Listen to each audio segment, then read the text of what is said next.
Assalamualaikum warahmatullahi wabarakatuh. Perkenalkan, saya Alia Rohma, NIM 2406611001021. Di sini saya akan memaparkan tentang kampanye praktik baik yang telah dilakukan di sekolah sebagai tugas ujian akhir semester pada mata kuliah Perspektif Sosiokultural dalam Pendidikan Indonesia. Di sini saya akan menjelaskan tentang penerapan scaffolding pada Zone of Proximal Development atau ZPD dalam pembelajaran pendidikan Pancasila di UPTD SDN Kilian 1 yang pernah saya lakukan. Berdasarkan observasi yang telah dilakukan sebelumnya pada saat ujian tengah semester, dapat diketahui bahwa sebagian besar peserta didik di UPTD SDN Kilian 1 pada kelas 5 berasal dari keluarga dengan status ekonomi menengah ke bawah. Namun, terdapat juga beberapa peserta didik yang berasal dari keluarga ASN atau memiliki latar belakang ekonomi yang lebih baik. Dan mereka, atau anak-anak dari keluarga ini, cenderung menunjukkan kemampuan akademik yang lebih unggul. Kondisi ini menunjukkan bahwa faktor sosial ekonomi berpengaruh terhadap capaian belajar peserta didik. Di sisi lain, peserta didik yang berasal dari keluarga dengan keterbatasan sumber daya belajar seringkali mengalami kesulitan dalam memahami materi pelajaran secara mandiri. Untuk itu diperlukan strategi pembelajaran yang dapat menjembatani kesenjangan ini. Salah satu pendekatan yang efektif adalah scaffolding dalam kerangka CPD. Melalui scaffolding ini, peserta didik yang kurang mampu diberi bantuan sementara yang disesuaikan dengan kebutuhannya, agar mereka ini dapat berkembang secara optimal dalam proses belajar. Pendekatan ini tidak hanya memberikan dukungan akademik, tapi juga mendorong tumbuhnya rasa percaya diri dan kemandirian belajar pada peserta didik. Oleh karena itu, penerapan scaffolding menjadi praktik baik dalam menciptakan pembelajaran yang inklusif, adil, dan responsif terhadap keberagaman latar belakang sosial ekonomi yang ada di UPTD SDN Kilian 1, terutama pada kelas 5. Sebelum saya memaparkan tentang penerapan scaffolding yang pernah saya lakukan, saya akan menjelaskan sedikit tentang pengertian scaffolding dan juga ZPD. Jadi, scaffolding ini merupakan strategi pembelajaran yang memberikan bantuan sementara kepada peserta didik agar mereka itu dapat menyelesaikan tugas ataupun memahami sebuah konsep yang sebelumnya belum mampu mereka kuasai secara mandiri. Jadi bantuan ini dapat berupa pengarahan, petunjuk, pertanyaan pemandu, atau contoh konkret yang diberikan oleh guru, teman sejawat, maupun orang dewasa. Seiring dengan meningkatnya kemampuan peserta didik, bantuan ini nanti akan secara bertahap dikurangi hingga mereka itu dapat belajar secara mandiri. Pendekatan ini sangat efektif dalam menciptakan pembelajaran yang lebih adaptif dan juga sesuai dengan kebutuhan individu peserta didik.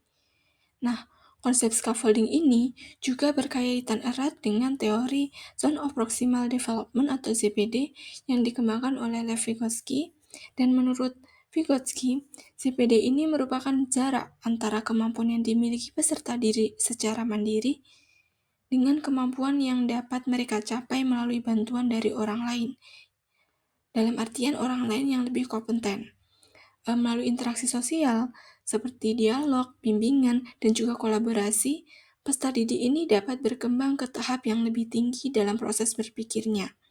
Teori ini menegaskan pentingnya peran guru sebagai fasilitator yang mampu memberikan dukungan yang sesuai dengan tingkat perkembangan kognitif peserta didik. Jadi untuk beberapa tahapan yang saya lakukan pada scaffolding ini, yang pertama yaitu menentukan ZPD peserta didik, di mana ZPD ini saya tentukan dengan meninjau hasil belajar sebelumnya. Setelah itu, peserta didik ini akan saya kelompokkan berdasarkan kesamaan ZPD untuk mempermudah pemberian bimbingan dalam proses pembelajaran. Yang kedua yaitu merancang tugas belajar, di mana nanti saya akan merancang tugas belajar ini yang sesuai dengan tingkat CPD peserta didik. Yang ketiga yaitu memberikan bimbingan sesuai dengan CPD, di mana saya akan memberikan bimbingan menyeluruh di awal, kemudian secara bertahap akan dikurangi seiring dengan kemampuan peserta didik dalam memahami pembelajaran secara mandiri. Dan yang terakhir yaitu dengan evaluasi, di mana saya akan melakukan pengecekan atau memberikan evaluasi terhadap tugas-tugas dan juga aktivitas yang telah mereka lakukan dan dapat mereka kerjakan secara mandiri. Selanjutnya yaitu intervensi terkait penerapan scaffolding pada Zone of Proximal Development atau ZPD. Jadi tujuan dilakukannya intervensi ini yaitu untuk mendukung peserta didik yang mengalami kesulitan belajar agar mereka itu dapat berkembang secara optimal melalui bantuan sementara atau scaffolding yang sesuai dengan Zone of Proximal Development mereka. Beberapa bentuk intervensi yang saya lakukan antara lain yaitu yang pertama penjelasan kontekstual, yang kedua pengelompokan berdasarkan kemampuan, yang ketiga pendampingan oleh teman sebaya, dan yang terakhir yaitu pemberian petunjuk bertahap oleh guru.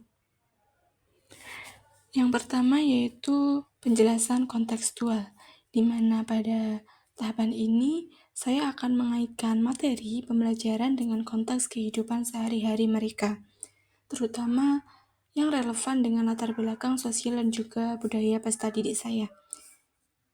Misalnya, saya itu menggunakan contoh dari lingkungan sekitar budaya lokal Madura dan juga menggunakan pengalaman pribadi peserta didik.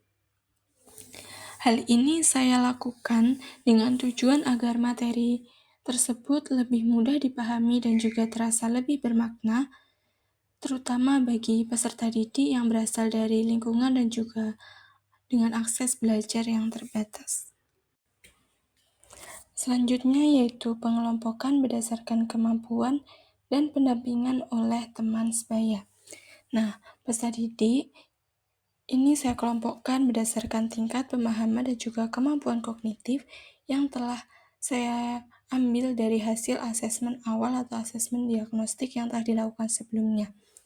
Pengelompokan ini bertujuan agar pemberian bantuan itu dapat tepat sasaran dan juga efektif, serta dapat memungkinkan terjadinya interaksi belajar yang saling mendukung di antara peserta didik. Untuk pendampingan oleh teman sebaya, di mana peserta didik dengan performa akademik yang lebih tinggi, ini diberdayakan sebagai pendamping atau tutor sebaya. Mereka dapat membantu menjelaskan ulang materi dengan bahasa yang lebih sederhana dan juga dapat mendampingi teman mereka saat mengerjakan tugas. Strategi ini tidak hanya membantu peserta didik yang kesulitan, tapi juga menguatkan pemahaman peserta didik yang berperan sebagai tutor, sekaligus dapat membangun rasa tanggung jawab dan juga empati antar peserta didik dalam satu kelompok. Yang ketiga yaitu pemberian petunjuk bertahap oleh guru, di mana saya ini memberikan bantuan berupa petunjuk, arahan, pertanyaan pemandu, ataupun contoh konkret yang dapat membantu peserta didik untuk memulai dan melanjutkan proses berpikir mereka. Nah, bantuan ini saya berikan secara bertahap dan juga sistematis. Seiring dengan berjalannya waktu, bantuan tersebut saya kurangi seiring dengan meningkatnya kemampuan belajar peserta didik. Hal ini bertujuan agar peserta didik dapat belajar dengan mandiri dan tidak terus bergantung pada bantuan guru. Untuk hasil yang dicapai terkait penerapan scaffolding pada zone of proximal yang telah saya lakukan di UPTD SDN Kalian 1 kelas 5, untuk hasilnya yang dicapai diantaranya yaitu yang pertama, peningkatan pemahaman peserta didik terhadap materi. Jadi peserta didik yang sebelumnya mengalami kesulitan mulai menunjukkan peningkatan dalam memahami konsep-konsep pelajaran. Dengan bantuan yang diberikan secara bertahap tadi maupun yang berasal dari guru maupun teman sebaya, mereka mampu menyelesaikan tugas-tugas yang sebelumnya mereka anggap sulit. Selanjutnya yaitu terbentuknya lingkungan belajar yang kolaboratif, di mana dengan adanya tutor sebaya, ini dapat menciptakan budaya saling membantu di kelas. Peserta didik belajar bekerja sama, berdiskusi, dan juga saling menguatkan yang dapat membangun suasana belajar yang positif dan mendukung tumbuhnya nilai-nilai sosial. Yang ketiga yaitu meningkatkan meningkatkan rasa percaya diri peserta didik. Peserta didik yang semula pasif dan juga kurang percaya diri, kini menjadi lebih percaya diri untuk bertanya, menjawab pertanyaan, dan juga menyampaikan pendapat mereka selama kegiatan pembelajaran berlangsung. Hal ini menunjukkan adanya perkembangan dalam aspek afektif peserta didik di kelas 5 tersebut. Dan hasil yang terakhir yaitu pembelajaran yang dilakukan ini menjadi lebih inklusif dan juga bermakna, di mana dengan adanya pendekatan scaffolding dapat memungkinkan setiap peserta didik ini terlepas dari latar belakang sosial ekonomi dan kemampuan yang berbeda, mereka ini tetap terlibat aktif dalam pembelajaran, dan pembelajaran ini akan menjadi lebih saling mendukung atau adil, dan karena dukungan yang diberikan ini juga sesuai dengan kebutuhan masing-masing individu. Yang terakhir yaitu potensi replikasi, di mana praktik ini dapat dengan mudah diterapkan di sekolah lain, terutama bagi sekolah-sekolah yang memiliki kondisi sosial ekonomi yang serupa. Dengan adanya guru yang kompeten, kerjasama antar peserta didik, serta materi yang disesuaikan dengan konteks dan mudah dipahami, maka pendekatan scaffolding dalam zona perkembangan proksimal atau ZPD bisa diterapkan dengan baik.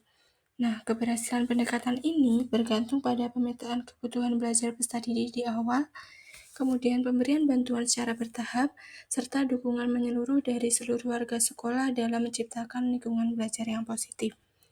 Dengan cara ini, kesenjangan dalam pembelajaran bisa dikurangi dan kualitas pendidikan yang merata dapat tercapai dengan baik. Sekian pemaparan tentang penerapan scaffolding yang telah saya lakukan. Kurang lebihnya mohon maaf. Wassalamualaikum warahmatullahi wabarakatuh.